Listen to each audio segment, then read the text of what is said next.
গোসল করলো, জানাজার গোসলের মতো গোসল করলো এবং জুম্মার জন্য সবার প্রথমে মসজিদে গেল।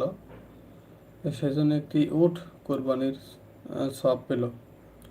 সুতরাং আমরা জানতে পারলাম যে ব্যক্তি প্রথমে মসজিদে গেল সে একটি উট কোরবানির সওয়াব পেল, এবং যে ব্যক্তি দ্বিতীয় সময়ে মসজিদে গেল সে একটি গরু কুরবানির সওয়াব পেল, বা গরু কুরবানি করলে যে সওয়াব পাওয়া যায় সে সওয়াব তিনি পাবেন। দ্বিতীয় ব্যক্তি যিনি যাবেন, এবং যে ব্যক্তি তৃতীয় সময়ে যাবেন বা গেল, সেজন্য একটি শিংওয়ালা ভেড়া কোরবানি করলো, এবং সেই সওয়াব পাবে। যে ব্যক্তি চতুর্থ সময়ে গেল সেই জন্য একটি মুরগি সৎকা করলো।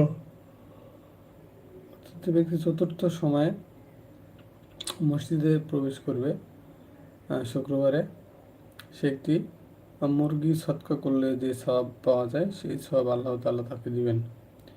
এবং যে ব্যক্তি পঞ্চম সময়ে মসজিদে প্রবেশ করবে সে ব্যক্তি একটি ডিম সৎকা করলে যে সওয়াব পাওয়া যায় সেই